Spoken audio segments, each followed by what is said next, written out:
Next morning I pretended to be asleep, but I had one eye on Don Champion. He rose furtively from his bed on the couch, hopped athletically over Root Beer's sleeping Hulk, and tiptoed to the bathroom. "Occupied," came the Peach's voice. "What? Hurry up!" Splashing, spitting, banging on the door. Then they switched, and soon it was Ferguson clamoring to get in. "Go away! You had your chance! You'll wake up the whole building!" They dressed at the same time, silently, looking daggers at one another. At last, Ferguson broke the ice. "Where are you off to?" he asked casually. "Wouldn't you like to know?" Pause, less certainly. "Where are you going?"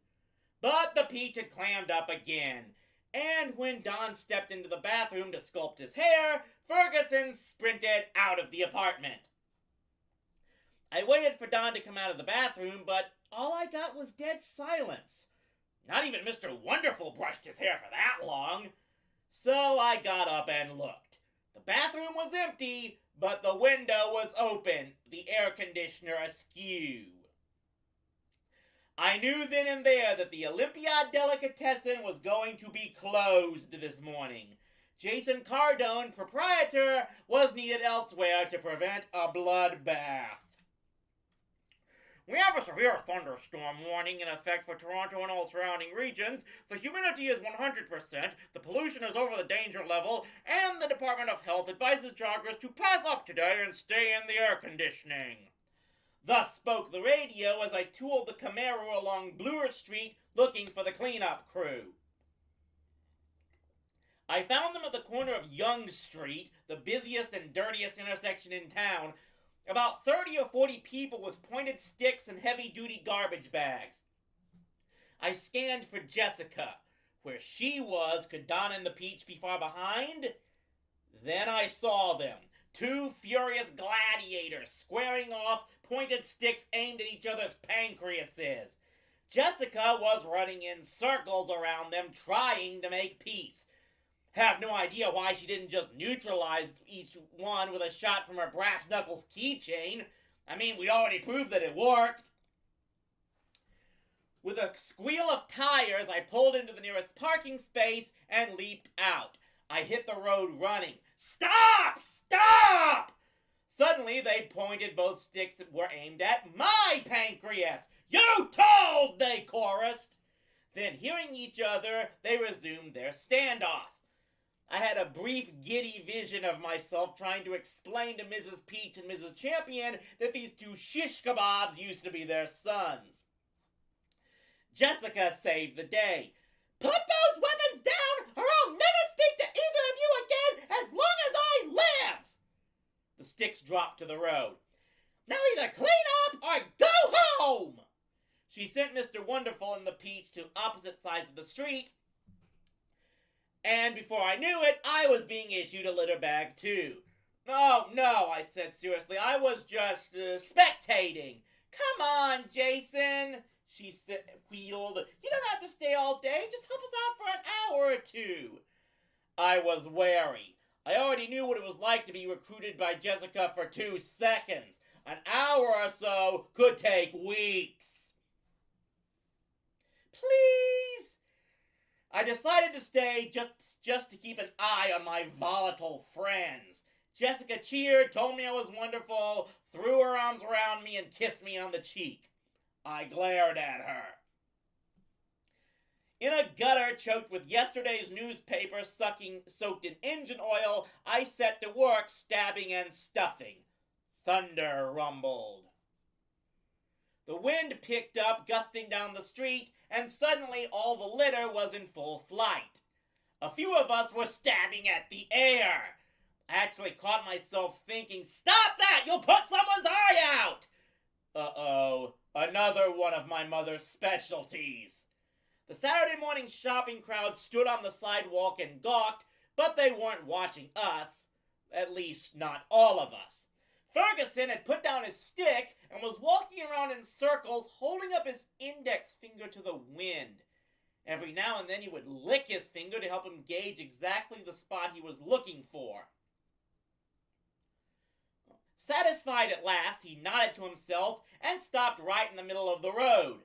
There he stood motionless, his bag held open, oblivious to the honking of car horns and the curses of motorists. A murmur spread throughout the crowd.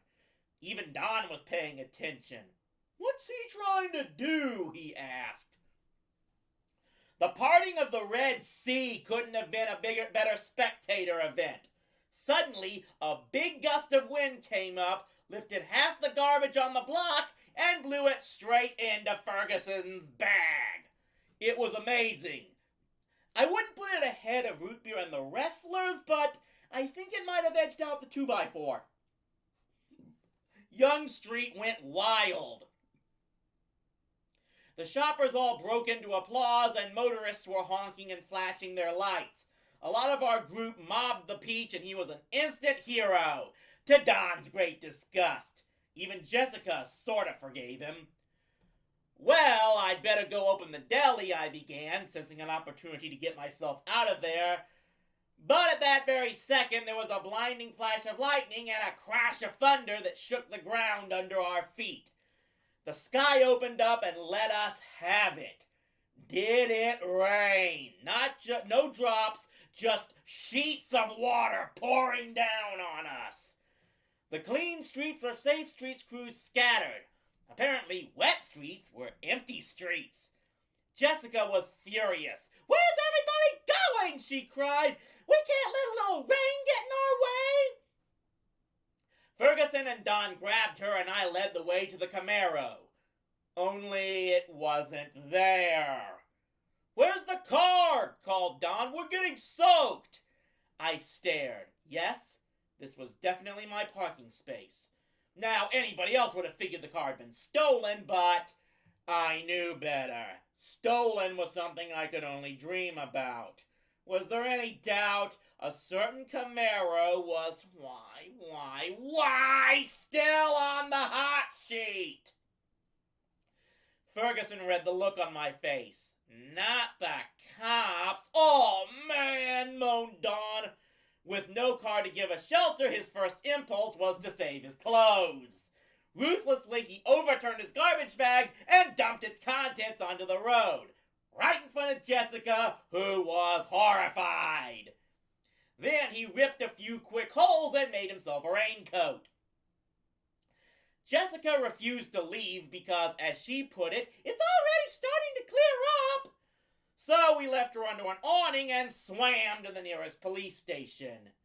It was horrible, going through the story all over again, especially since I was going to have to say it one more time when we got to the unit that actually had the car, and give a third performance for our neighborhood station where the original report had been filed. Those were the idiots who had guaranteed my troubles were over. What was so difficult about canceling one computer entry? At last, word came through from 54 Division that the Camaro was okay.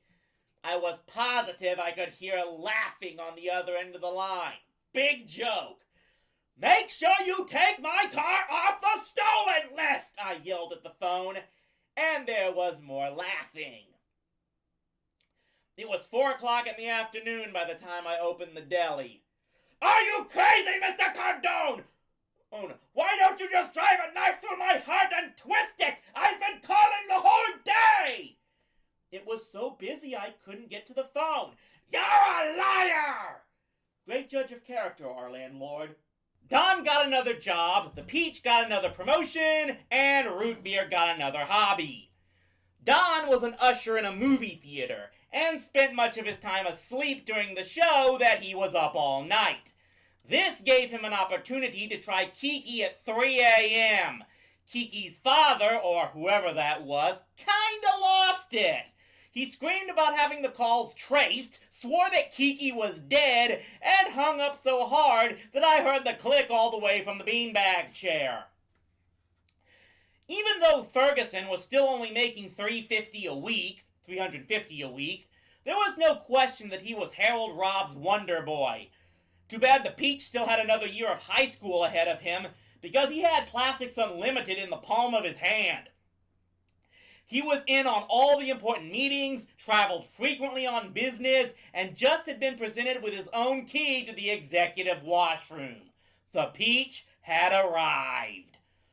Root Beer's new hedge against executive burnout was rock polishing, which was not as bad as the harp, but 10 times worse than stamps. He had bought one of those polishing wheels, and not a toy either. It was the kind jewelers use to finish diamonds, and it must have cost a fortune. Where had he gotten the money? We had a sneaking suspicion it had something to do with a Toronto Star headline that read, "Man uproots telephone pole." Especially since I spent that night digging splinters out of Root Beer's ham-like hands. But our hero refused to discuss financial matters as it could only lead to stress, and we all knew what that led to. My own career as the new Plotnik was keeping me pretty busy. On Monday morning, the man from the paper goods company just stared at me when I handed over the money for our napkin shipment. "You mean that's it?" I shrugged. "What else is there? Plotnik usually screams and cries and calls me a criminal and tries to get out of paying the tax. Then he counts all the napkins and pulls out the ones that are creased. I used to hate stopping here." The meat man put it more succinctly. "I hope Plotnik never comes back." The popularity of my chocolate memory dessert continued to grow, and I was now going through a dozen boxes of delicious cake mix per day. My regulars ordered it all the time, and I was getting patrons from different parts of the city who had come in just to try my new dessert, the flavor everyone could remember but no one could identify. This inspired me to develop the chocolate memory a la mode, which meant the same old stuff with a scoop of vanilla ice cream, $2.95. As the week progressed, a peculiar phenomenon happened at the Olympiad.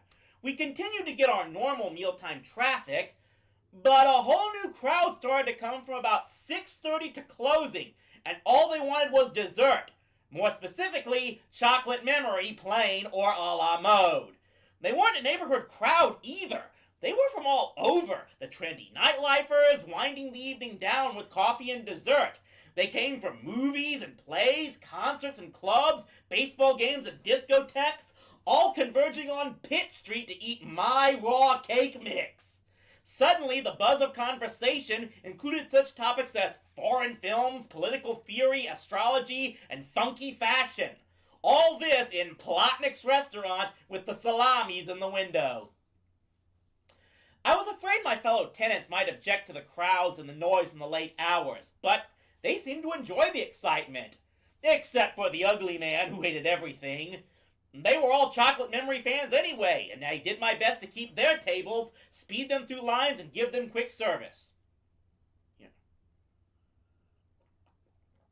On Friday and Saturday nights, I didn't get to close until after 1 in the morning. When I finally managed to kick out the last jet-setting couple and sent them running off into the night, musing, "What is that wonderful flavor they use?" I grabbed the mile-long register tape and examined it. My estimate was that I pulled in twice as much money from coffee and dessert than from the 3 meals combined. I wasn't ruining Plotnik's business into the ground. I was launching it through the roof. My main problem was space. The deli could seat 55, including 7 stools at the counter, which my upscale dessert crowd stayed away from. And while the people lined up outside were very good for my ego, they weren't filling the cash register unless they were inside and eating. I needed to bump up my seating capacity. Plotnik had a bunch of old beaten-up tables and chairs stored in the basement, and one night, while Don was out with Jessica, Ferguson helped me haul them up. "Don't worry about leaving space in between them," I advised. "If you can get them turned sideways, it's enough." I looked around critically. "Better take those stools downstairs. That'll make some room." Ferguson stared at me. "Are you sure about this, Jason? What if Plotnik doesn't like it?" I dismissed this. All Plotnik cares about is money. The more tables, the more money. Ferguson blinked, almost like a computer whose circuits were engaged. "In that case," was his readout, "those booths have to go. They're too bulky. You could get more than double the number of people in that space." I laughed. "I'm not that crazy." But from that moment on, I thought of the wasted space tormented me. I almost expected the booth people to order a little bit more, to leave bigger tips, and compensate for taking up all that room so selfishly. I know it was weird, but I really thought that. Tuesday was my busiest night yet. It seemed that no matter how many tables and chairs I crammed into the deli, the dessert-hungry evening crowd could fill them. I could no longer buy my cake mix from the supermarket. I had to set up a charge account with the Delicious Corporation. The stuff was arriving by the truckload. At around 10 o'clock, with a full house and Plotnik pestering me on the phone, I had to drop everything to deal with Mr. Nevin, a weasel-like man who squeezed up to the counter and flashed me a badge that looked like it was at least from the FBI. Nevin, telephone company! I was relieved. If he was the fire marshal, I had 3 times as many people in there as I was supposed to. His eyes narrowed. Are you Mr. Plotnik? God forbid, I blurted out. My name is Cardone. I'm in charge here while Mr. Plotnik's away. We have a complaint against a line in this building. 555-9679. I gulped. Joe's number. Apparently someone named Ron or Don has been harassing another of our customers, calling at all hours and demanding to speak to a Kiki. Now, we traced the calls and contacted 555-9679 this afternoon. I spoke to a Mr. Root Beer. He was not very cooperative. His penetrating eyes raked my face, which must have been chalk white. I see this situation is familiar to you. Well, I stammered, I'm in charge of the restaurant. I really don't have anything to do with the apartments. So I live in one, so what? This could mean trouble for Don. Not to mention that my brother Joe wouldn't be too happy to come home from Europe and find that his telephone had been confiscated. Mr. Nevin was no dummy. We insist this must stop, or we'll have to take appropriate action. I'm sure you'll know whom to speak to. I mumbled, I really don't. Have no idea. It doesn't ring a bell. He gave me a look that not only said that he knew that I knew, but that he was deeply disappointed in me for it. Then, thank God, he left. I practically threw the last few customers out the door in my anxiety to get upstairs. Ferguson, Don, and Jessica sat cross-legged in front of the television playing Nintendo. Jessica's careful bookkeeping system had broken down, and she had scheduled a date with both. An evening at home in my brother's video playground was the compromise. As for Root Beer, he had pawned the rock polisher and pushed about 8 tons of shiny stones onto the discard pile in the corner. Now he was sprawled out in the midst of a giant deluxe chemistry set, turning clear liquids colored and performing experiments in a little blue booklet. Don, I said, I've got to talk to you. What? He said absently, manipulating the joystick. On the screen, the 2 video adventurers were wandering through a labyrinth, vigorously decapitating goblins and demons with lightning swordplay. I have to see you privately. For his sake, I couldn't very well talk about Kiki in front of Jessica. In a minute! His eyes never left the screen. It's important, I insisted. Give me a break! I'm finally going to beat Peach Fuzz! I'm up 3 beheadings! I grabbed him by the arm. Come on! Don threw down his joystick in disgust. No, look what you made me do! I got stepped on by a dragon! Peach Fuzz, this game doesn't count! I dragged him bodily into the bathroom, and Jessica took over his place.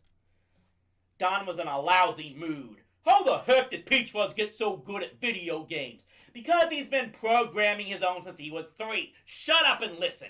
We just got visited by an inspector from the phone company. You can't call Kiki anymore. The guy complained, they traced the calls, and we're in big, big trouble. Don put his hand to his mouth in horror. Oh no. What?